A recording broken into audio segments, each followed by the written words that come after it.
Ang panahon ng Kapaskuhan ay oras ng kagalakan, isang panahon kung kailan nagkikita-kita ang mga pamilya at napupuno ng tawanan at selebrasyon ang mga tahanan. Para sa libu-libong Pilipino noong Disyembre ng 1987, nangahulugan ito ng paglalakbay mula sa mga probinsya pabalik sa Maynila. Ang pampasaherong barko na MV Doña Paz ay isa sa mga pangunahing sasakyang dagat na nagdadala ng mga umaasang manlalakbay na ito. Nagsimula ang paglalakbay nito mula Tacloban, Leyte, na may hinto sa Catbalogan, Samar, at ang huling destinasyon nito ay ang abalang kapital ng Maynila. Maraming pasahero ang sabik na makasama ang kanilang mga mahal sa buhay para sa Pasko, may dalang mga regalo at umaasa sa mga pagdiriwang na naghihintay sa kanila. Ang kapaligiran sa barko ay malamang na puno ng masayang pag-asa, isang malaking kaibahan sa hindi mailarawang takot na malapit nang mangyari sa madilim na tubig ng Tablas Strait. Ang MV Doña Paz, na orihinal na pinangalan ng Hime Yurimaru at ginawa sa Japan, ay may kasaysayan na dapat sana ay nagdulot ng pag-aalala. Nakaligtas na ito sa isang sunog noong 1979, ngunit inayos at ibinalik sa serbisyo sa ilalim ng pagmamay-ari ng Sulpicio Lines. Sa nakamamatay nitong paglalakbay, ang barko ay punong-puno lampas sa itinaktang kapasidad nito, isang karaniwan, ngunit mapanganib na gawain sa panahon ng rurok ng paglalakbay sa Pilipinas.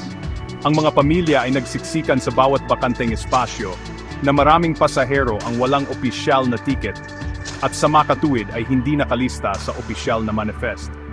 Sinusubukan lang nilang umuwi, nagtitiwala na ligtas silang dadalhin ng barko sa kanilang destinasyon, hindi alam na ang barko mismo ay isang lumulutang na sakuna na naghihintay mangyari.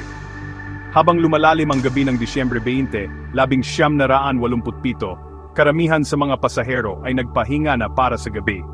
Kalmado ang dagat at ang paglalakbay ay nagpapatuloy gaya ng inaasahan. Sa ilalim ng kubyerta, natutulog ang mga tao, habang ang iba ay maaring nakikipag-usap sa kapwa manlalakbay o nanonood ng pelikula. Sa dilim, isa pang sasakyang dagat ang naglalakbay sa parehong ruta, ang MT Vector, isang oil tanker na may dalang lubhang nasusunog na karga ng 8,800 bariles ng gasolina at iba pang produkto ng petrolyo. Ang tanker na ito ay nagpapatakbo din sa ilalim ng kaduda-dudang mga pangyayari na may expired na lisensya at isang tripulante na ang mga kwalifikasyon ay kinuwestiyon kalaunan. Ang dalawang barko ay nasa kurso ng banggaan, tahimik na gumagalaw patungo sa isang sandali na magmamarka, magpakailanman ng isang madilim na kabanata sa pandaigdigang kasaysayan ng dagat. Ang tagpuan ay nakakapanlinlang na payapa. Ang Tablas Strait, na matatagpuan sa pagitan ng mga isla ng Mindoro at Marinduque, ay isang pamilyar na ruta para sa pagpapadala sa pagitan ng mga isla. Gayunpaman, sa partikular na gabing ito ang magiging entablado para sa isang trahedya ng malaking sukat. Ang kakulangan ng wastong komunikasyon, ang kawalan na mapagbantay na pagbabantay sa tulay ng parehong barko, at isang serye ng malubhang pagkakamali ng tao ay nagsasabwatan upang lumikha ng isang perpektong bagyo.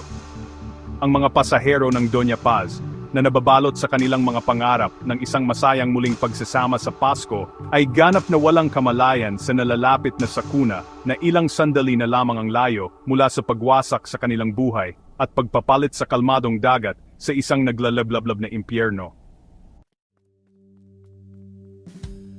Bandang 10:30 ng gabi, nangyari ang hindi inaasahan. Marahas na nagbanggaan ang MV Doña Paz at ang MT Vector. Pinunit ng impact ang mga katawan ng parehong barko, ngunit ang pinakamalalang resulta ay ang agarang pagkasunog ng karga ng Vector. Isang malaking pagsabog ang naganap, at libu-libong bariles ng gasolina at mga produkto ng petrolyo ang bumuhos sa dagat, agad na lumikha ng isang naglalagablab na karagatan ng apoy na lumamon sa parehong barko. Ang banggaan ay nagtulak sa mga pasahero ng Doña Paz mula sa tulog, at tahimik na pagpapahinga patungo sa isang eksena ng purong kaguluhan at takot. Namatay ang mga ilaw, at agad na nilamon ang barko ng makapal, maitim na usok, at nagliliyab na apoy. Nagkagulo sa buong siksikang ferry. Habang mabilis na nasusunog ang barko, nagkukumahog ang mga pasahero sa dilim, desperadong maghanap ng daan palabas. Ang matinding init ay nagpapahirap hawakan ang mga metal na ibabaw, at ang usok ay nagpapahirap makakita o makahinga. Ang tanging paraan para makalabas ay tumalon sa dagat, ngunit ang naghihintay sa kanila ay hindi ang medyo ligtas na tubig, kundi isang dagat na mismong nasusunog. Kalaunan ay isinalaysay ng mga nakaligtas ang nakakapanindigbalat na pagpipilian na kanilang hinarap manatili sa isang nasusunog na barko at lamunin ng apoy o tumalon sa isang nagliliyab na karagatan. Ito ay isang desisyon sa pagitan ng dalawang tiyak na kamatayan, isang bangungot na naging totoo sa gitna ng madilim na kulo. Ang mga sigaw ng mga lalaki, babae at bata ay pumuno sa hangin ng gabi, isang simponya ng paghihirap at takot na narinig ng ilan na makakaligtas. Ang mga tumalon sa tubig ay sinalubong ng isang tumpok ng nasusunog na langis na kumapit sa kanilang mga katawan. Marami ang nalunod, habang ang iba ay nagtamo ng matinding paso habang nagpupumilit na manatiling nakalutang sa gitna ng apoy at ng mga bangkay ng kapwa pasahero. Walang organisadong paglikas, walang miyembro ng tripulante na gagabay sa kanila, at walang mga lifeboat na inilalabas.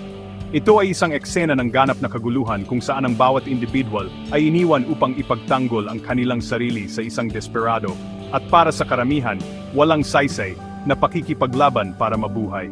Ang MV Doña Paz, isang barko na naging simbolo ng pag-asa para sa isang pag-uwi sa Pasko, ay lumubog sa loob lamang ng 2 oras pagkatapos ng banggaan.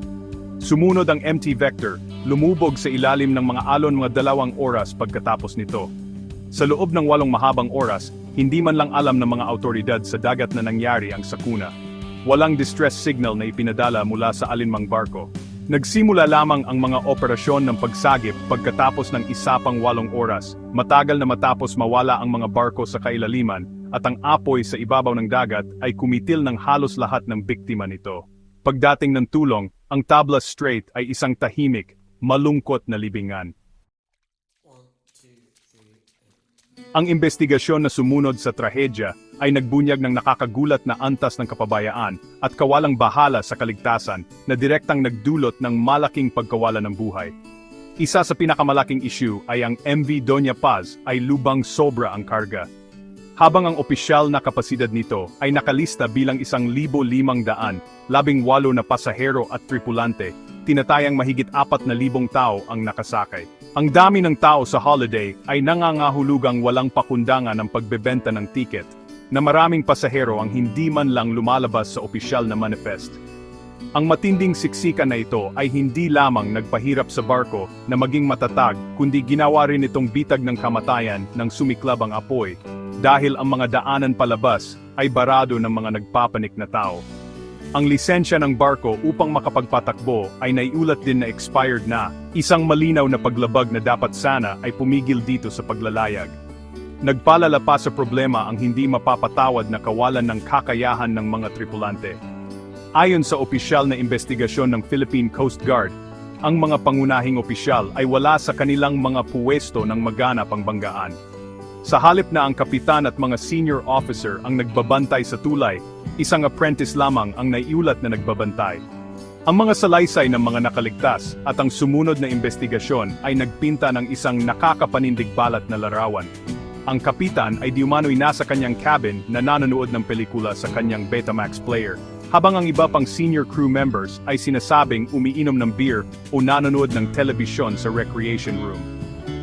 Ang pagpapabaya sa tungkulin na ito ay nangahulugang walang sinuman ang aktibong nagmamaneho ng barko o nagbabantay sa ibang mga sasakyang dagat na halos hindi maiwasan ang banggaan.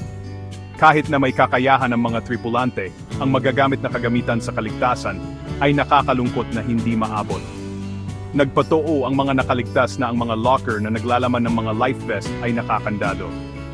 Sa kaguluhan at dilim, ang mga pasahero na desperadong naghahanap ng life jacket ay natuklasan na walang saysay ang kanilang mga pagsisikap.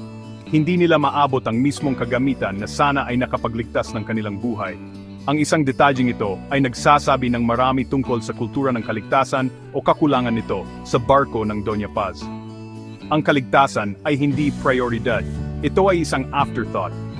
Ang mga nakakandadong life vest ay naging isang makapangyarihang simbolo ng sukdulang pagtataksil ng kumpanya at ng mga tripulante sa tiwala ng kanilang mga pasahero.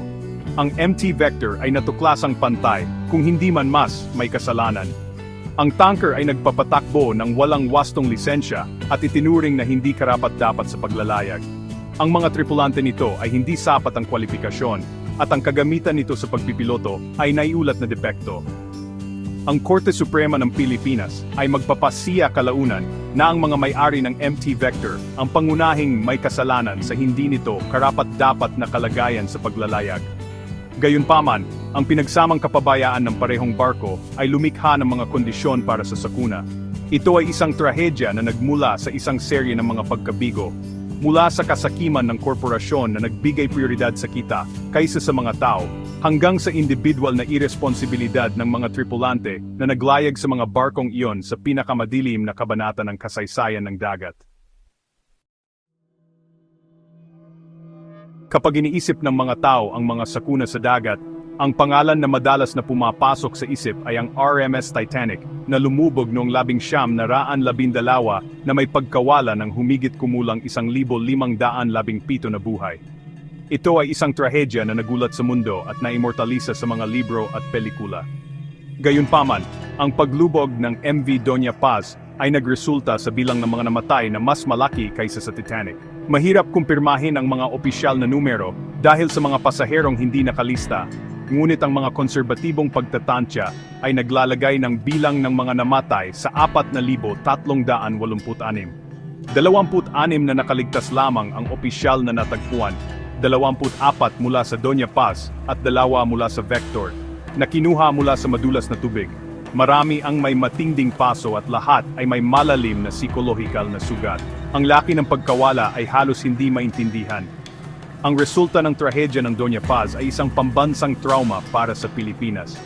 Sa loob ng maraming araw, ang baybayin ay puno ng mga narecover na bangkay ng mga biktima. Marami ang nasunog na hindi na makilala.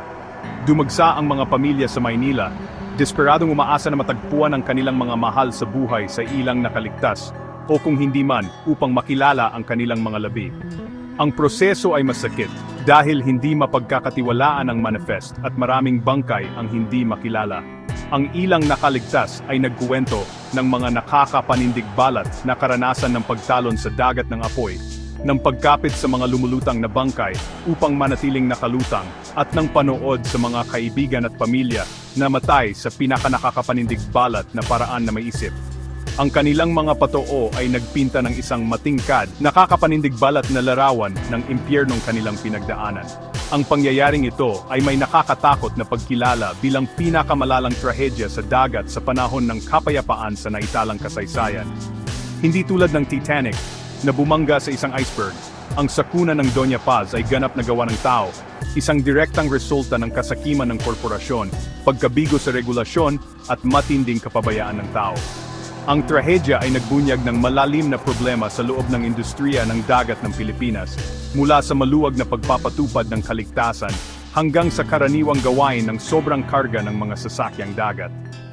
Ang Sulpicio Lines, ang may-ari ng Doña Paz, ay kalaunan ay nasangkot sa ilang iba pang malalaking trahedya sa dagat, kabilang ang paglubog ng Princess of the Stars noong 2008 na nagdulot ng seryosong tanong tungkol sa mga pamantayan ng operasyon nito.